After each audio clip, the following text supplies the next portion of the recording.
মংলা বন্দরে জায়গা পাওয়ার জন্য বারবার তড়িঘড়ি করছে ভারত। এইখানে ভুলেও ইউনূস সরকার যদি দেওয়ার চেষ্টা করে আমরা কিন্তু ইউনূস সরকারের বিরুদ্ধে লেগে যাব। কথা হবে বাংলাদেশের জন্য, যে পক্ষে থাকবে সে বন্ধু, যে বিপক্ষে থাকবে সে কি শত্রু।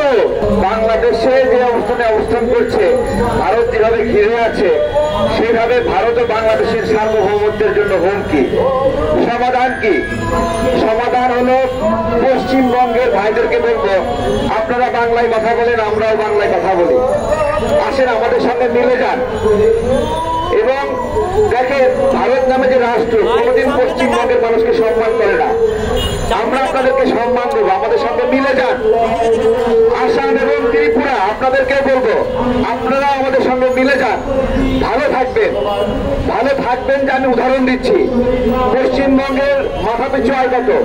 1100 মার্কিন ডলার। আসামের কত? 800 মার্কিন ডলার। ত্রিপুরা কত? 900 মার্কিন ডলার। বাংলাদেশে কত? 2700 মার্কিন ডলার।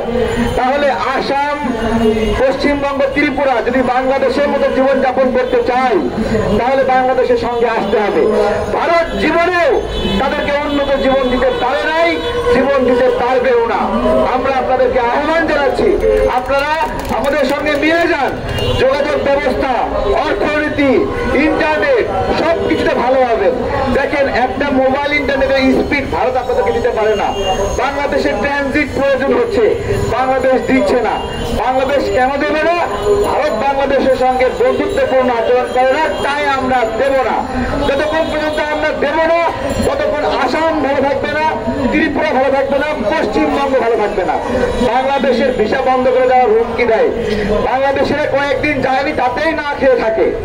তাহলে পশ্চিমবঙ্গ আপনাদেরকে বলছে, আপনারা বারবার বিবেচনা করেন যে বাংলাদেশিরা ওখানে না গেলে আপনাদের খাওয়া হয় না, পেটে ভাত জোগে না। তাহলে আপনাদের বিবেচনায় এগুলো আসতে হবে। এবং আমি আপনাদেরকে বলছি, আসাম, ত্রিপুরা এবং পশ্চিমবঙ্গ বিষয়ে মাওলানা ভাসানী যে কথাটি বলেছিলেন যে আসাম আমার, পশ্চিমবঙ্গ আমার, ত্রিপুরা আমার, যতক্ষণ পর্যন্ত আমার না হবে ততক্ষণ আমরা পূর্ণ স্বাধীনতা পাবো না, ততক্ষণ পর্যন্ত বাংলাদেশ নামের রাষ্ট্রটি নিরাপদ হবে না। আজকে দেখেন, আমাদের একটি বিকেলে প্রোগ্রাম রয়েছে। প্রোগ্রামটি হলো ফেনী মিরসরাই এই অঞ্চলে শেখ হাসিনা 2015 সালে 900 একর জমি দিয়েছে ভারতকে, এবং ইন্ডিয়ানরা দ্বিগুণ তিনগুণ দামে এই জায়গায় আরো জমি কিনছে। এইখানে একটা চিকন ন্যায় জায়গা যেটা বাংলাদেশ এবং পার্বত্য অঞ্চলকে একভূত করেছে, এই জায়গা নিয়ে ভারত ষড়যন্ত্র হচ্ছে। আপনাদের আহ্বান, বিকেলে 3:30 যে প্রোগ্রাম, সেই প্রোগ্রামে আপনারা অংশ নেবেন। এই অর্থনৈতিক জোটকে অবশ্যই বাতিল করতে হবে যেটা শেখ হাসিনা দিয়েছিল। কত বড় নিমক হারাম, বাংলাদেশের সবচেয়ে ঝুঁকিপূর্ণ জায়গাকে ভারতকে ইকোনমিক জোন করতে দিয়েছে। আপনি বলেন, এই যে চিকেন নেক আছে ইন্ডিয়ার পঞ্চগড়ের পাশে, এইখানে ইন্ডিয়াকে আমাকে 10 বিঘা জমি দেবে? তাহলে ইন্ডিয়া এখানে দেবে না, শেখ হাসিনা কেন বাংলাদেশে এখানে ফেনীর এখানে জমি দিল? সেই বিষয়ে প্রতিবাদ, কথা বলতে হবে, চোখে চোখ রেখে কথা বলতে হবে। ভারতকে আর টাইম দেওয়ার টাইম নাই, সময় দেওয়ার সময় নাই। সবাই বলেন, সময় আছে? আমরা সময় দেব, এখন থেকে বরাবর হিসাব হবে। এবং আমরা একটা কথা ধরবো, ভারতকে দেওয়ার ট্রানজিট ফেরাই নিতে হবে।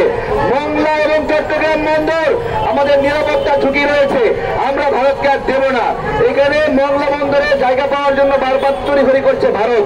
এইখানে ভুলেও ইউনূস সরকার যদি দেওয়ার চেষ্টা করে আমরা কিন্তু ইউনূস সরকারের বিরুদ্ধে লেগে যাব।